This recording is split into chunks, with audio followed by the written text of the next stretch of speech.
Hello everybody, Shotgun into 1000 for Tutti. Welcome back to an episode of Kirby in the Forgotten Land plus Star-Crossed World. Last episode, we got everything done in Forgo Bay and thought I had enough time to do another stage, but then I found at the last minute that my dad arrived home as I was about to start the stage, so I had to end the episode abruptly because I didn't want him to hear me talking to myself as per usual, even though he does it to himself half the time anyway. It's because I'm basically one of those people with autism who does not appreciate embarrassment in a way, where it's like, if something is embarrassing to me, I want to try and avoid it as much as humanly possible.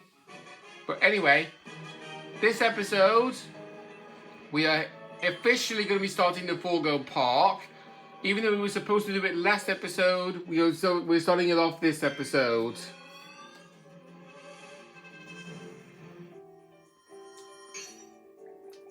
So immediately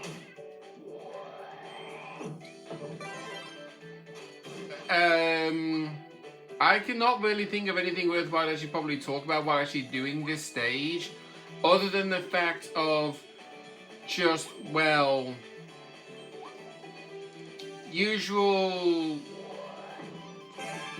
factors of life where things should be made better, but yet they're not, no matter how hard you try, and it's just, I don't know.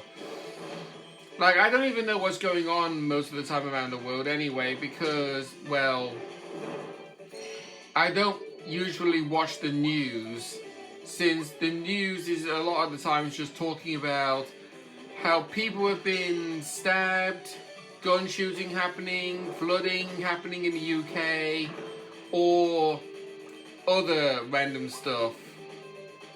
And it's just like,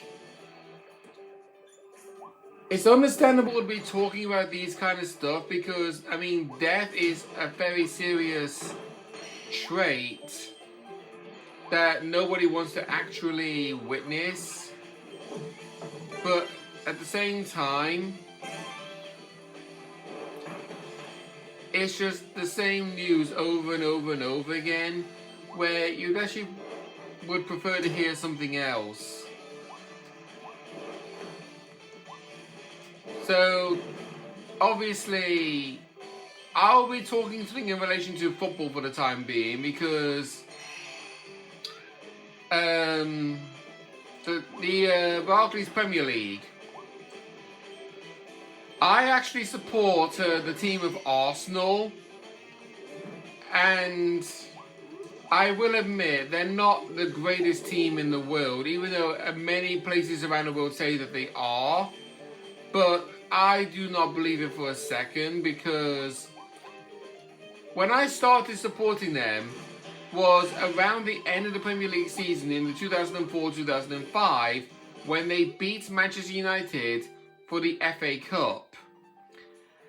And little did I actually realise that one season before the season that I started supporting them was the season that the Invincibles happened in the Arsenal team, where they didn't lose a single match. And every single season that I have been supporting Arsenal, they've either been competing for the title but just never fulfilled, or just finished too low in the table to actually be a part of anything like the Champions League or the Europa League. And I've had to put up with Arsenal throwing away chances left, right and centre in so many seasons as I've been supporting them, from the end of 2004-2005 to the present. Because, like, in the 2021-2022 season, I think they struggled a lot. Because I think they finished either 5th, 6th or 7th or something, I do not remember. But the next season after that, 2022-2023, that's when they started getting a little bit better. but they were still throwing away chances left, right and centre where they were in first place for the majority of the season, playing really well in the first half, but then in the second half of the season they just played terrible. And yeah, the Premier League happens to have 38 matches between 20 teams, because each team has to face each other twice. So that's basically one team fighting 19 teams twice, meaning it's a total of 38. And the first 19 games, Arsenal plays somewhat good to somewhat terrible. But then in the second half of the season, they start playing worse than they did in the first half of the season, and then just throw everything away. Like 3 seasons in a row, 2022, 2023, 23, 24, and 24 and 25, they were top of the table, about to win the title, but then 1 week they fumbled and they lost the match entirely. So, yeah, they lost match after match after match, and then they suddenly lost the lead and they could not reclaim it. And now, this season, the 2025-2026 season, they are 8 games left in the league to play, and Arsenal are currently 9 points ahead of Manchester City. Even though Manchester City have a game in... Actually, no, hang on. Is it... They got 8 games left to play, or is it more? Or less? No, not more. Less. I think it's less, actually, because I think... Yeah. Arsenal have played 31 matches this season, and Man City have played only 30. So Man City have 8 games left, Arsenal only have 7. However, with a 9-point difference, this is what I'm expecting to actually fulfill. If Arsenal win their next 3 matches, and Man City lose their next 3 matches, by the way, one of the games they will be against each other.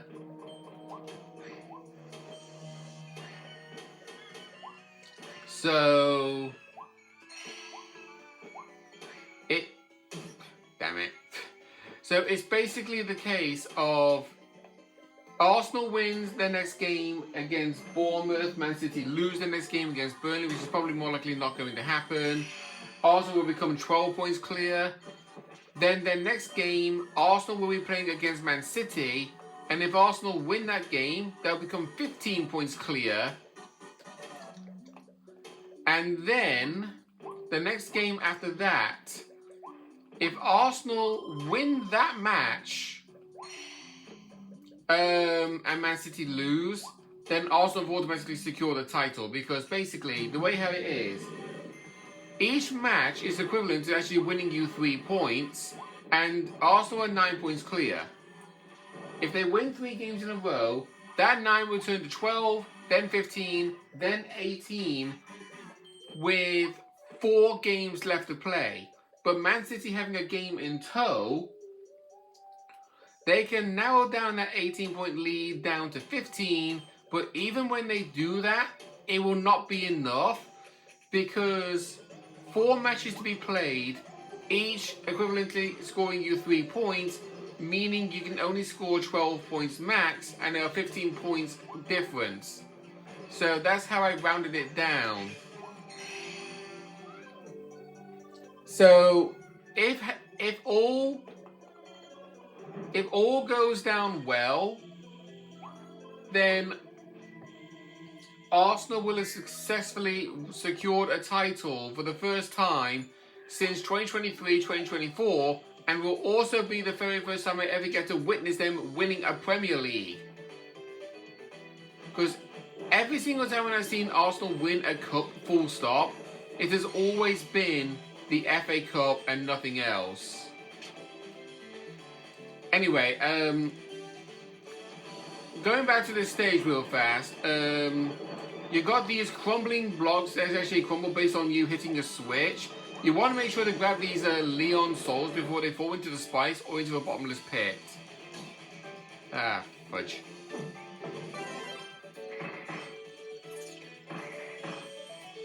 Okay, there we go. The snacker is frozen.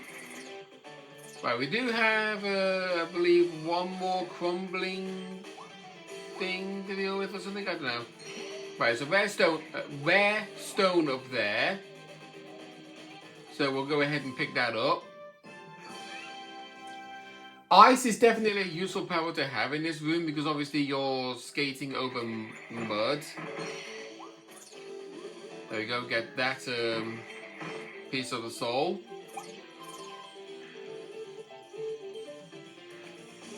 And then... Oh, actually, we just need to drop down and grab these.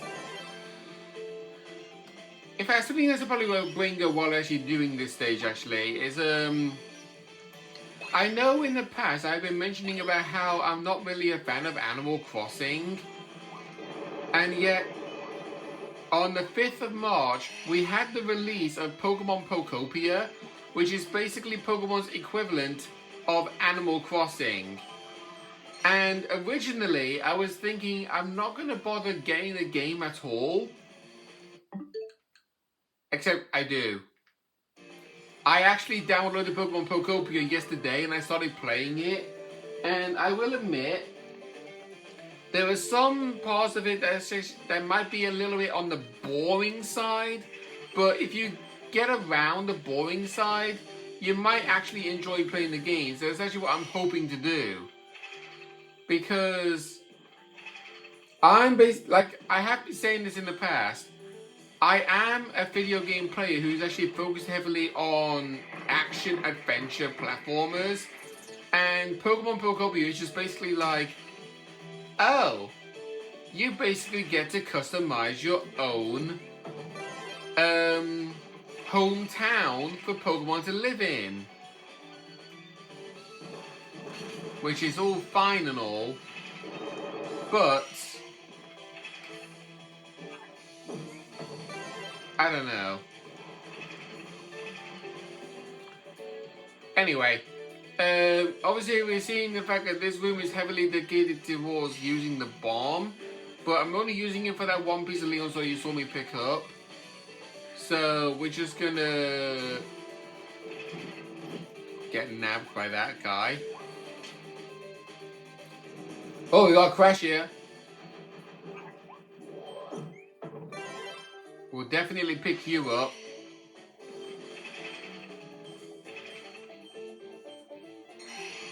Right, so this is going to bring me up to 44, but there's still a piece of Leon's sword that's not been picked up yet. Right. Actually, maybe there might be two, actually.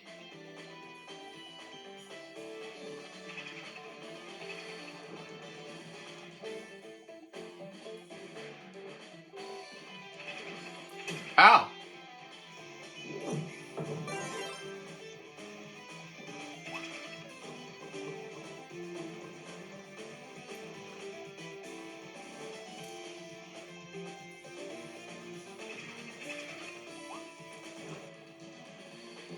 Right, I'll drop the ability and... Oh, okay, so that's all the pieces.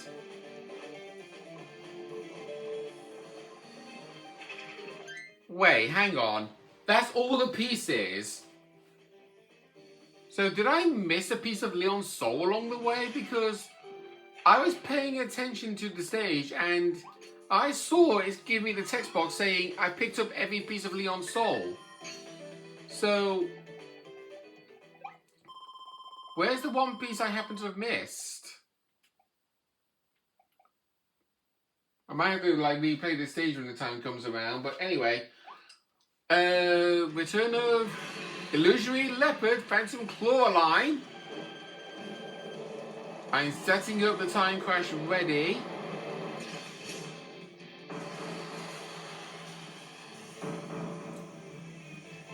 Just do as much damage as I possibly can.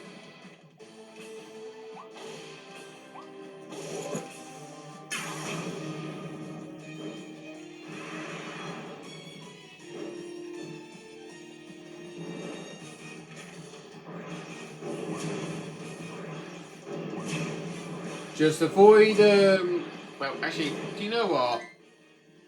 Maybe it's probably best for me to just restart the stage entirely. Because at least I showed you that using time crashes don't necessarily help you against the actual bosses at the end of the stage. So it's more the case around just go with the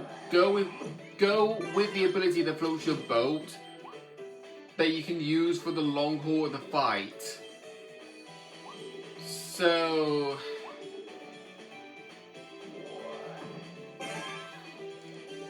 yeah. So let's see.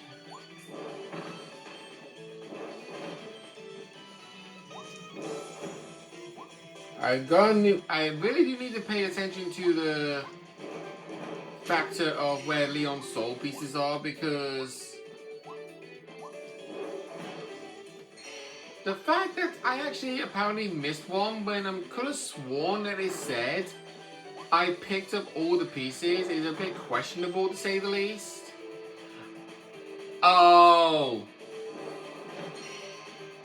that's it. That's the one I missed.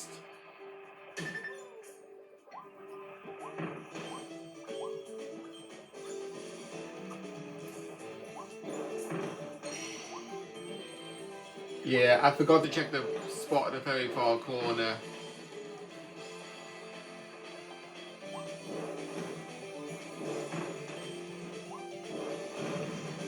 Okay, there we go. So, yeah, it's just basically rinse and repeat this scenario. I mean, you've seen me play through the entire stage before, so it's just a case of not do that. Right, let's get rid of the cone. Climb up the ladder real fast. Obviously, in a state of I do not really care anymore. So yeah, when you saw me play through the original stage of this level, you saw me attempt to do that.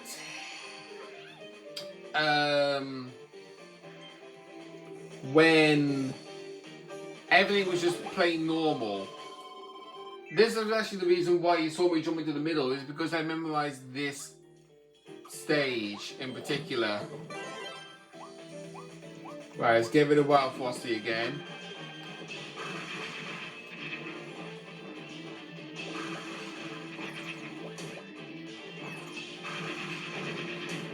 Right, just stand perfectly still and just chop him up.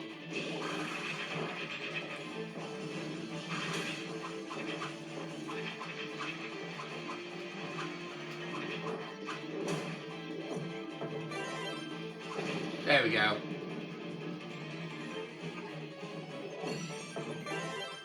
Reclaim Blizzard, so that way I can do this again.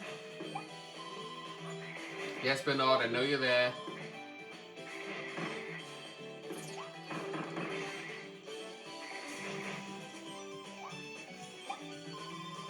Right, just go in here to actually hit that switch. Well, not exactly switch, but hidden panel to step on. I mean, it could be a hidden switch, never know. Just going to ignore the bouncies.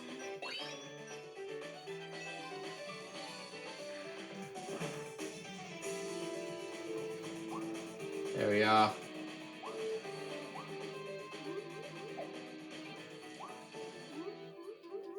Get these pieces of the soul, and then we can move on.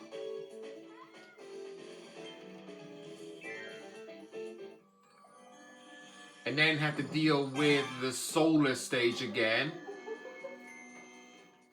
Basically, the stage with no light, apart from this light up here.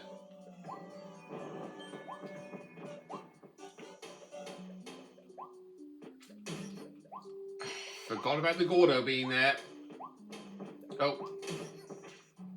Yeah, I'm just rushing to the end of the stage now. I'm just not even paying attention. Ah, damn it. I knew the Gordo was there that time, and I tried to jump over, but I just jumped too late.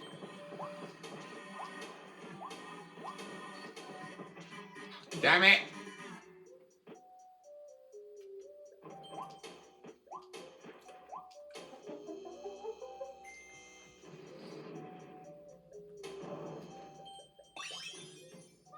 Right, pick up this figurine, because I don't think I actually did that last time. Unless I did, I just can't remember. My memory is literally like a sieve a lot of the time, so chances are I end up doing something or saying something, and then 5 seconds later I forget I even said or did anything.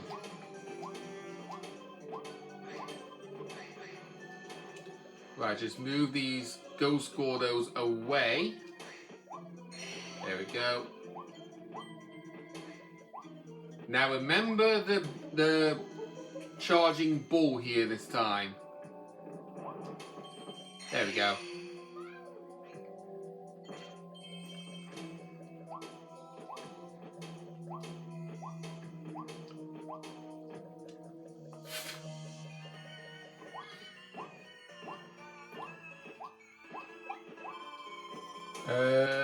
Right, okay, there's a piece of the soul.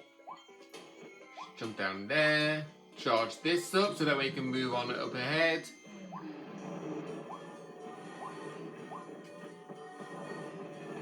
Rampaging bulls again.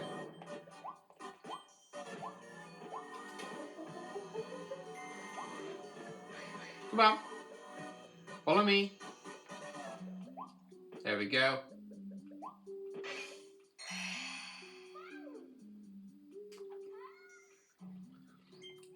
I actually wonder what inspired Nintendo and the company that made this game to create Ghost Gordos. That's actually an interesting thing to bring up, actually. I mean, nothing against it. It's a new enemy in some way, because sometimes video game series can get a little bit boring if we just see the same enemies non-stop. And you might actually want something that's a little bit different. Like this Gordo bar, for example. It's still a regular Gordo, but stretched. I'm gonna ignore that star coin. And these bunnies.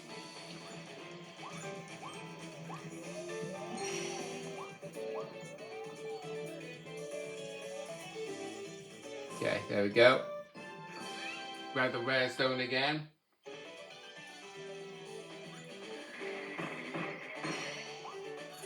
There you go. Get rid of the snacker that's guarding a piece of Leon's soul.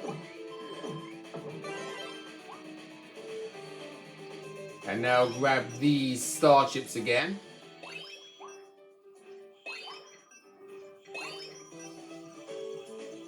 So we can climb up this ladder and get this other piece of Leon's soul, and then move on to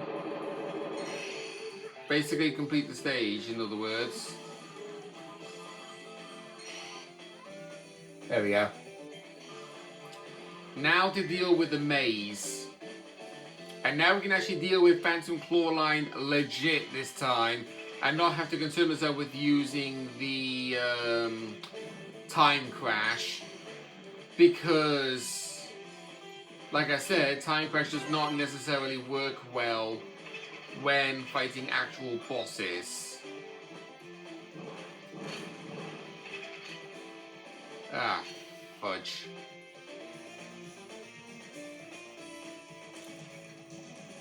Okay. No.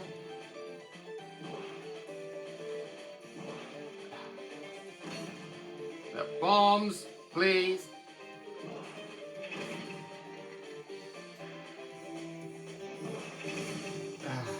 Yeah, I'm just gonna go around the long way. If the bombs are just gonna be constantly focusing on this guy, I might as well get rid of him.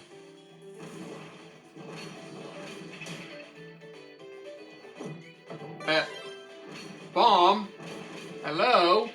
Switch to hit? Why are you not running to the switch? My God, this is why I hate the bombs in this game.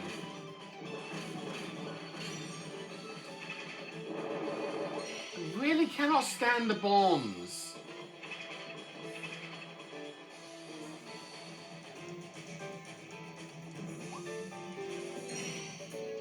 Right, pick you up.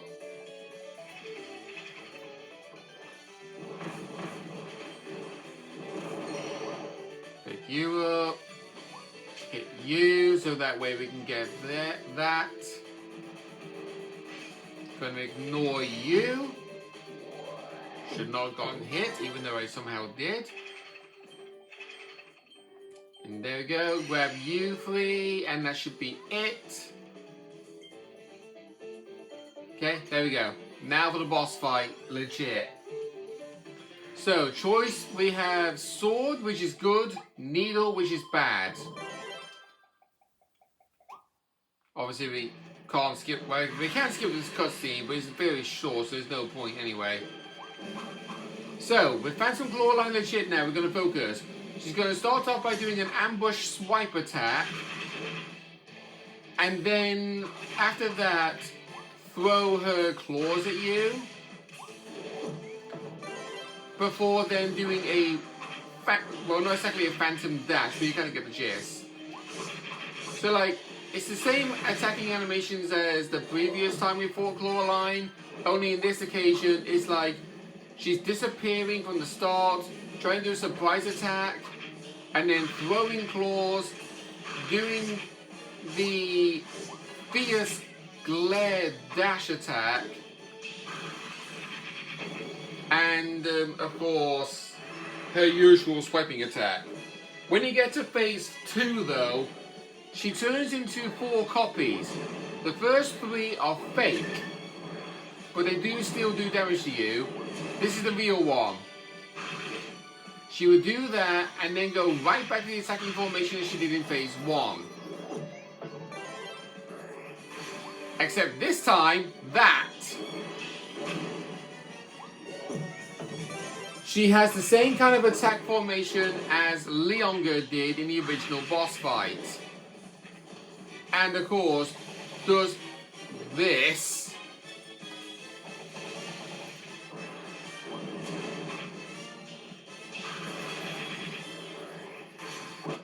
Ah, damn it. Well, first time I died.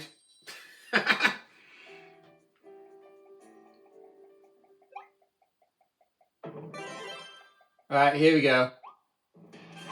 So, you know how the fight works at this point. She always starts off with that, and then goes into the throwing knife phase, and just everything else, basically.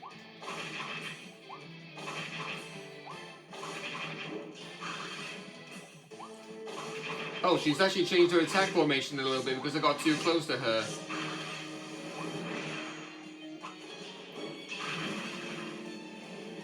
Right, okay, Clawline ready for you.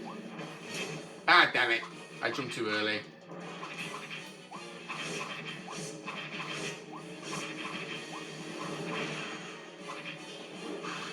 Yeah, sometimes jumping up and swiping like that is actually a good strat, because you can avoid taking hits while at the same time doing damage to her while she's trying to do damage to you. Okay, phase 2 once again.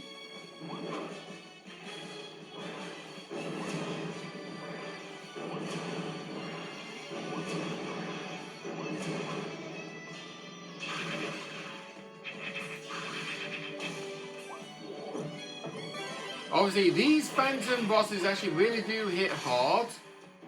And I think you can actually avoid that attack by just staying on the ground or something. I don't actually know. Obviously, there is a block.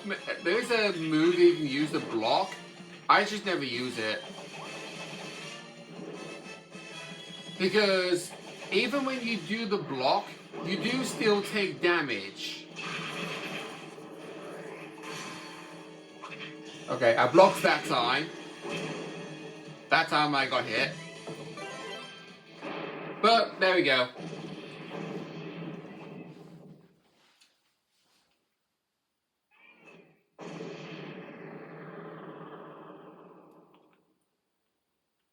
And with that, marks the end of the episode.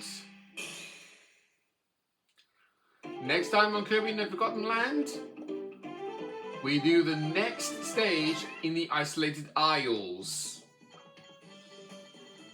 We'll see you guys then.